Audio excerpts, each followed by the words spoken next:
Hello welcome back to my channel. അപ്പോൾ ഇന്നത്തെ നമ്മുടെ റെസിപ്പി നല്ല അടിപൊളി ഒരു വെള്ളക്കടല കറിയാണ്. അപ്പോൾ ഇന്നും വെള്ളക്കടല ഒരേ രീതിയിൽ കറി വെച്ച് മടുത്തവർക്കും അതല്ലെങ്കിൽ ഈ ഒരു വെള്ളക്കടല ഇഷ്ടമില്ലാത്തവർക്കൊക്കെ ഇഷ്ടമാവുന്ന ഒരു അടിപൊളി റെസിപ്പിയാണ് കേട്ടോ. നിങ്ങൾ ഒരു തവണ ഇതുപോലെ തയ്യാറാക്കിയിട്ടുണ്ടെങ്കിൽ നിങ്ങൾ പിന്നെ എപ്പോഴും ഇതന്നെ തയ്യാറാക്കുള്ളൂ. അത്രക്കും രുചിയാണ്. നല്ല ടേസ്റ്റി ആയിട്ടുള്ള ഈ ഒരു വെള്ളക്കടല കറി എങ്ങനെയാണ് തയ്യാറാക്കുന്നതെന്ന് നമുക്ക് കണ്ടു നോക്കാം. ഈ ഒരു കറി പുട്ടിനും ചപ്പാത്തിക്കും അപ്പത്തിനും എല്ലാത്തിലേക്കും നല്ല അടിപൊളിയായിട്ട് കഴിക്കാൻ പറ്റും കേട്ടോ. അപ്പോൾ വീഡിയോ കാണുന്നതിന് മുമ്പ് ചാനൽ ആദ്യമായിട്ട് കാണുന്ന കൂട്ടുകാരുണ്ടെങ്കിൽ ഒന്ന് സബ്സ്ക്രൈബ് ചെയ്തിട്ട് സപ്പോർട്ട് ചെയ്യണം. റെസിപ്പി ഇഷ്ടമാവുകയാണെങ്കിൽ ലൈക്ക് ചെയ്യണം കേട്ടോ. ഞാനിവിടെ 1 കപ്പ് വെള്ളക്കടല രാത്രി മുഴുവൻ കുതിർത്തിട്ടതാണ്. ഇതുപോലെ കുതിർത്ത് വെക്കുകയാണെങ്കിൽ അത് നന്നായിട്ട് തന്നെ പെട്ടെന്ന് വെന്ത് കിട്ടും. ഇത് കുക്കറിലേക്ക് ചേർത്ത് കൊടുത്തിട്ടുണ്ട്. ഇനി അതിൻ്റെ കൂടെ തന്നെ ഒരു സവോള കട്ട് ചെയ്തതും 2 പച്ചമുളക് കീറിയിട്ടും കൂടെ ഇതിലേക്ക് ഇട്ട് കൊടുത്തിട്ടുണ്ട്. ഇനി ഇതിലേക്ക് ചേർത്ത് കൊടുക്കുന്നത് ഒരു കിഴങ്ങാണ് കേട്ടോ. ഈ ഒരു കിഴങ്ങും കൂടെ ഈ ഒരു കുക്കറിലേക്ക് ചേർത്ത് കൊടുക്കാം. ഇതിലേക്ക് നമുക്ക് പൊടികൾ ചേർത്ത് കൊടുക്കാം. മഞ്ഞൾപ്പൊടിയും കുരുമുളക് പൊടിയാണ് നമ്മളിപ്പോൾ ചേർത്ത് കൊടുക്കുന്നത്. 1 ടീസ്പൂൺ മല്ലിപ്പൊടി കൂടെ ചേർത്ത് കൊടുക്കുന്നുണ്ട്. ആവശ്യത്തിനുള്ള ഉപ്പും ചേർത്ത് കൊടുത്തിട്ടുണ്ട്. ഇനി ഇതിലേക്ക് കുറച്ച് വലിയ ജീരകം, ഒരു 1/2 ടീസ്പൂൺ വലിയ ജീരകം, 3 ഏലക്കായ, 3 ഗ്രാമ്പു, ഒരു 3 പീസ് പട്ട ഇതും കൂടെ ഇതിലേക്ക് ചേർത്ത് കൊടുക്കാം. ഇനി നമുക്ക് ഇതിലേക്ക് വേവിക്കാൻ ആവശ്യമായിട്ടുള്ള വെള്ളം ഒഴിച്ചു കൊടുക്കാം കേട്ടോ. 1 കപ്പ് കടലയിലേക്ക് 3 കപ്പ് വെള്ളമാണ് ഇവിടെ ഒഴിച്ചു കൊടുത്തിട്ടുള്ളത്.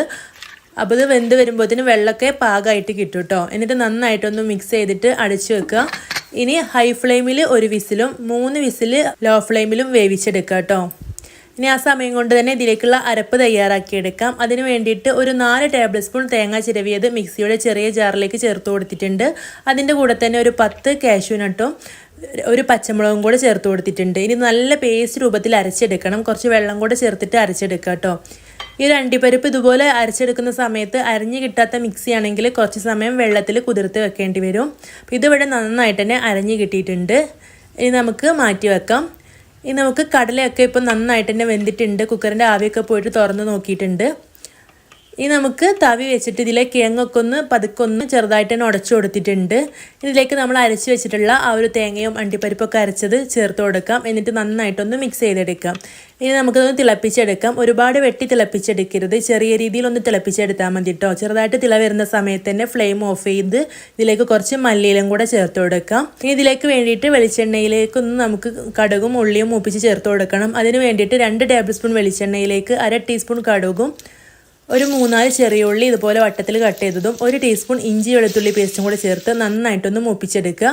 ഈ ഒരു സമയത്ത് ഇഞ്ചി വെളുത്തുള്ളി പേസ്റ്റ് ചേർത്ത് കൊടുക്കുമ്പോൾ ആ ഒരു കറിക്ക് നല്ലൊരു ടേസ്റ്റും അതുപോലെ നല്ലൊരു മണമൊക്കെ ആയിരിക്കും കേട്ടോ.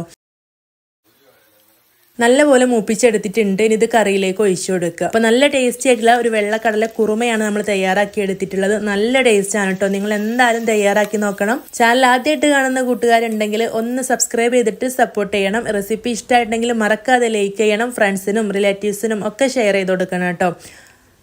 അപ്പം ഇതുപോലുള്ള ഈസി ആൻഡ് സിമ്പിൾ റെസിപ്പീസൊക്കെ ആയിട്ട് നമുക്ക് വീണ്ടും കാണാം. താങ്ക്